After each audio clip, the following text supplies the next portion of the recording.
Now, this side I'm pretty happy with. I'm going to leave that like that. This side I need to come back to. I'm going to pull a little out of there.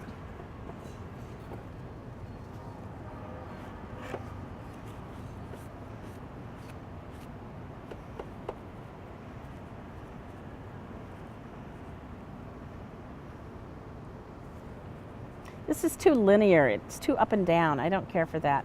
I'm going to make it less linear and more rounded.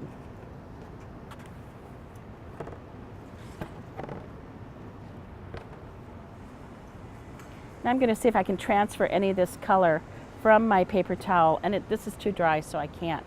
So now, since it's drier, I'm going to be really careful and I'm going to add a little bit more water here. And I just want a light bit of the paint. So I'm going to use a smaller round brush.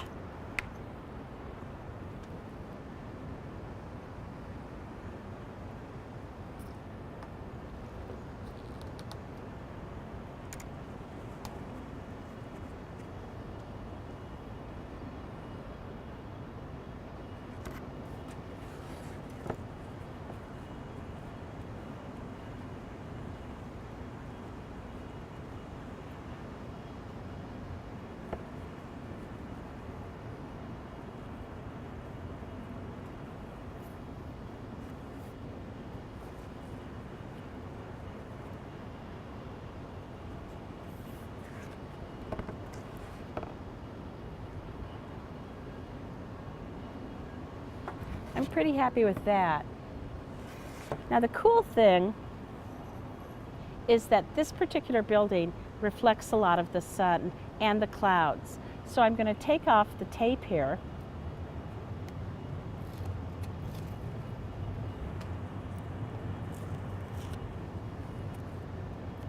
I'll just fold that one up.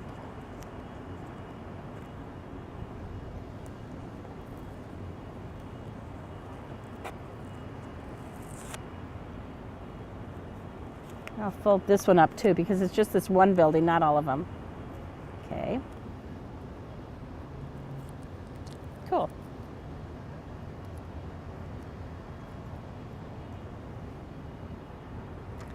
And I want to remind myself how far to go, so I'm going to remark this line so I don't get confused. Now I'm also then going to put sky in here. I can put the windows over it, but there's so much reflection here. I get to add more sky, and I love sky, so this will be fun. So I'm going to take my mop brush again and make this wet. It's not going to be as wet. I need to be much more controlled in this space than I was in my overall sky. So I'm just being, as you can tell, I'm being much more deliberate with my water. If it doesn't run as much, that's okay. I'll have the windows and stuff on top of it, but I definitely want to give it the same look of the sky. Now, also, this edge, and I know this because I wrote my little notes and I put clouds, so this edge has clouds too. So I'm going to go here with clouds, and I'm going to go here with clouds. And to be a little bit more controlled, I'm going to take off some of the paint in here. So I'm dabbing it on my paper towel so I don't have so much pigment. Let's just do a little test. Yeah, that'll be fine, I think.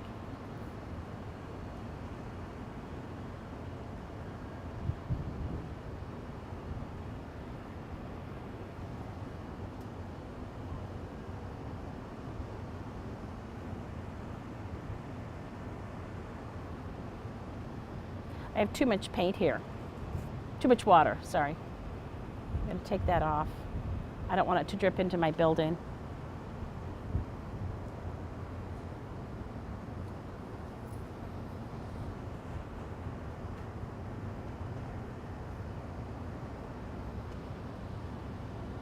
I think that's pretty good for reflections. Now I'll move into this other space where I have reflections. I know it looks weird now because these are actually buildings and they have the same look as the sky, but they'll look better once we get the windows on top of them.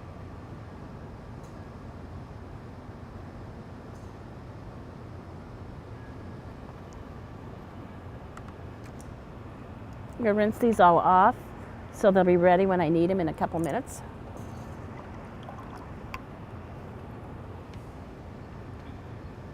I'm going to take the clean part of this paper towel, and I'm pretty happy with those clouds. I don't think I need to dab them.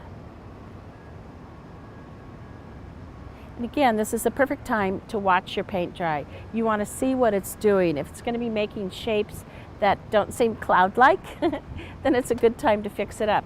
But actually, the way this water's moving around, I'm pretty pleased with it. This little corner is dry, so I'm going to take a brush and clean water and just pull some into the corner so it's not going to look like a odd straight edge where it wouldn't make sense.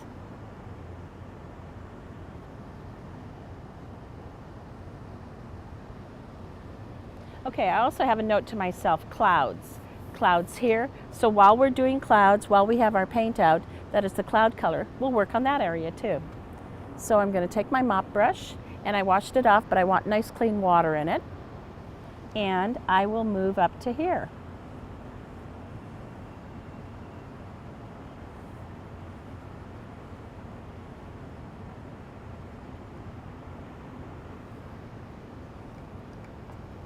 This one also, I'm going to turn it so I have a little bit better angle on it.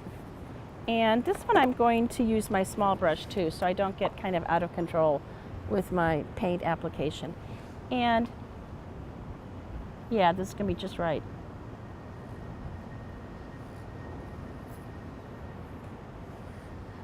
And I'm doing a technique that's called tipping in. I'm just adding a little bit of water. I'm tipping the water into the wet puddle. I know this is going to run, so I'm not adding too much paint.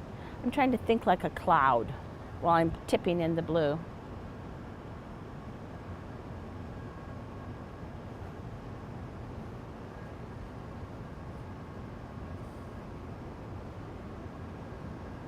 See, I'm confused right here. I'm not sure if I should go farther up.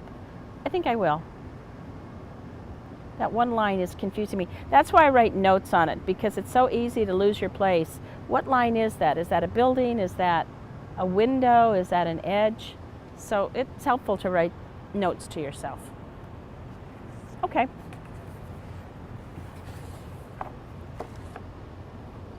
Now, I'm pleased with my clouds. I'm looking around. I don't have any more notes about clouds, so I'm going to wait until the clouds dry before I do anything else in my sky. I can though, since this is dry, and I can tell it's dry, I'm putting my fingers on it very lightly, and it's slightly cool to the touch, so I know it has a little bit of moisture in it. If I was going to do very fine detail like somebody's face, I would wait till it's absolutely dry. But as you recall, I want this building to be sort of modeled, so the fact that there's a little bit of moisture in it, I'm good with that. So I'm going to take my flat brush again, and for a harmonious painting, I'm going to take a little bit of the sky color and mix it in with a little bit of the orange that we were using, and because those are complements, it gives us a beautiful gray. And this building has a lot of gray and smudgy stuff in it, so I'm going to use the gray smudgy stuff, and I think that's about right. I love to test my colors. Oh, I think that's just about right, on the same piece of paper. So this is a 140-pound Arches paper, just like what I'm painting on, so I can see what it's going to look like. I want it to be very light because this is the second glaze. So I'm going to come now, and I'm going to be careful to not touch anything that's wet in the sky. So let's just start from the bottom up.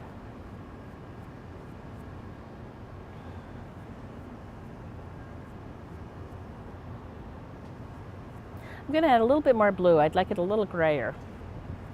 Ah, yeah, that's better.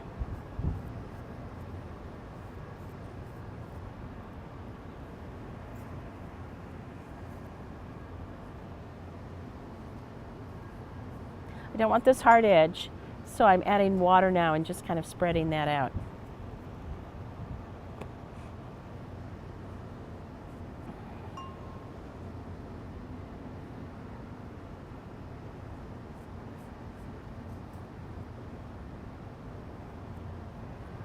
This is going to be a good time too. That building has some drippy things on it, so I'm going to add the drippy things now.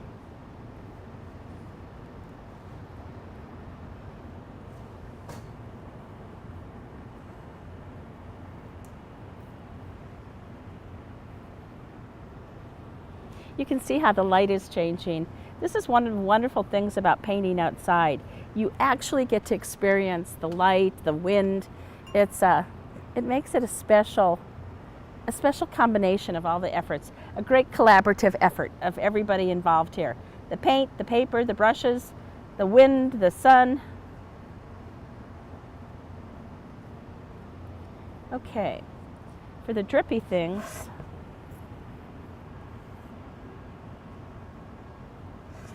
I'm going to take a little, I don't want it to have much color, but I want it to drip. So I'm going to hold my board much more vertically and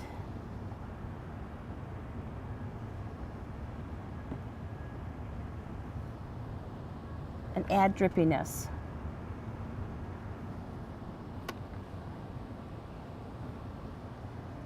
The paper's a little too wet, so they're not dripping to my satisfaction. So I will wait a little bit till the paper's drier.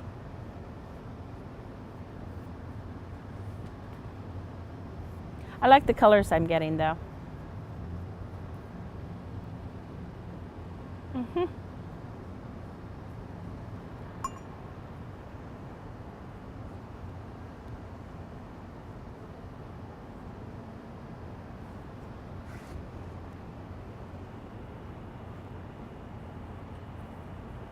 I was getting a little bit of a hard line here that didn't go all the way to the edge of the turret.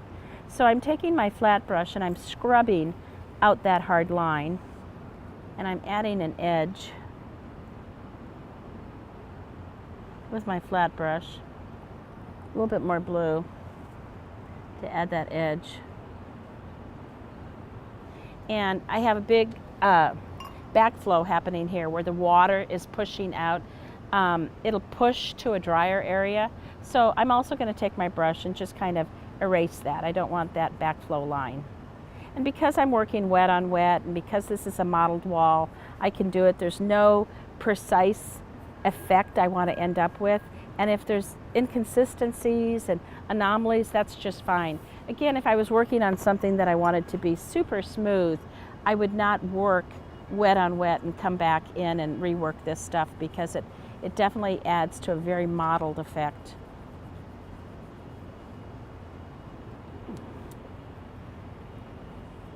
But again, this is a reason why it's just so important to be in tune with your painting, to be working in harmony with it, so you can see what it's doing and you can assist the wonderful little accidents that happen and the wonderful flow that happens with the water.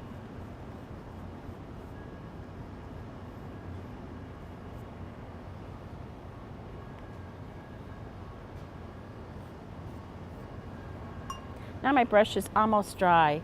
I don't know if you can tell that, but there's very little water on it. And I'm just using it to smooth out some of these surface colors. I'll scrub a little bit there. That was a little too abrupt for me.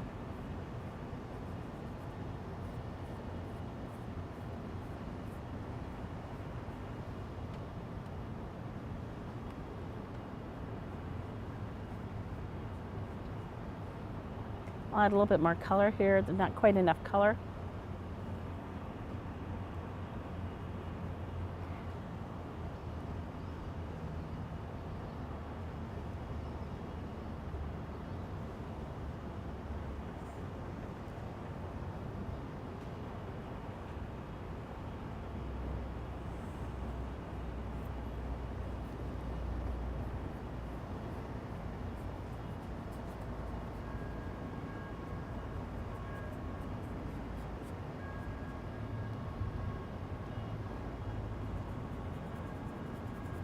I'm taking out a hard edge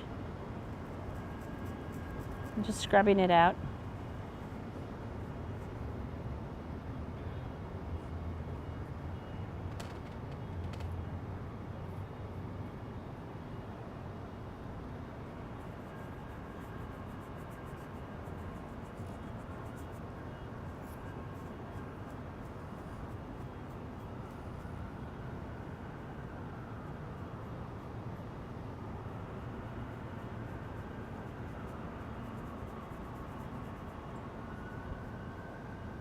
Okay, I'm going to let that sit for a while, have it dry, and then come back to it. I'm sure I'll add more layers so I'll get the effect that I want. But for right now, I like the colors that I have there. I'd like to show you one thing. Something has fallen on my painting. This happens a lot when you're outside painting. A bug, a stick, I don't know what, a piece of pollen, a leaf might fall on your painting. And it's very tempting when your painting is wet to want to pick it up. If you pick it up, you'll probably leave a mark on your painting. And if it's a bug, sometimes you just chase it around and it leaves a trail. The best thing to do is just to wait till your painting is completely dry. And then either, there, blow it off, or let it fly away. And I know it's distracting because your mind keeps telling you, there's a bug sitting on my painting, but you just have to let it go. Let the bug do what the bug's doing, and you can do what you're doing. So we're just gonna let this dry a little bit, and then we'll come back and add some more paint. The first thing I'm going to do now, it is dry, and I'm going to take off the tape. And as I said, I like this paper tape because it comes off easily and it doesn't leave any residue. You could use a masking tape too, but I find that sometimes leaves a little bit of residue. You can use a painter's tape, but I also find that sometimes that blue is distracting. So I'm going to take the tape off, hopefully not the paint, and these are a couple of edges of buildings that don't have reflections in clouds, so that's good. And I'm going to take the tape off here too. I know it's bright, so I know it's hard to see when it's bright, but hang in there.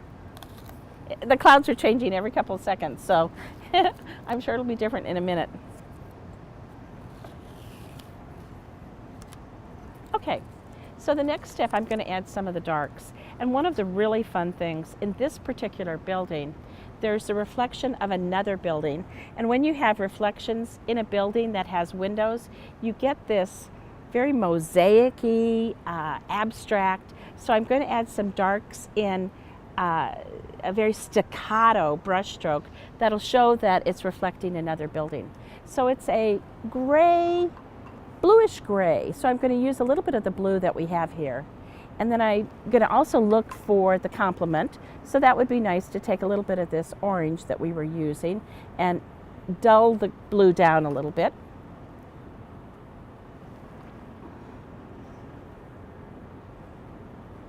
But I want it to have some liveliness too, so I might add a little bit of purple. I generally use a lot of purple, I just like purple. And I'm going to add a little bit more blue and purple, and I think that is getting to be a great color. Okay, and in my drawing, I don't know if you can see it, but I've indicated to myself a little bit where this reflection's going to be. And as I said, because it's reflected out of the windows in this building, it's very staccato-y pattern behind here. So it'll look a little bit more understandable once I get the rest of the windows in, but right now this is kind of what it's looking like. Need a little bit more water in my paint. You want your paint to be juicy enough that it flows on the paper. A 140 has quite a bit of tooth, and so it can bounce along, which sometimes is the effect that you want. But for something like this, I really want it to flow a little bit. So I need to make sure that the paint is juicy enough to handle the tooth of the paper and my pressure and my intent. I'm going to add a little bit more. This is fun, making up where I think the reflections are. Join us on this station for new episodes. Watercolor with Jane M. Mason from Watching Paint Dry, LLC. Thank you for watching.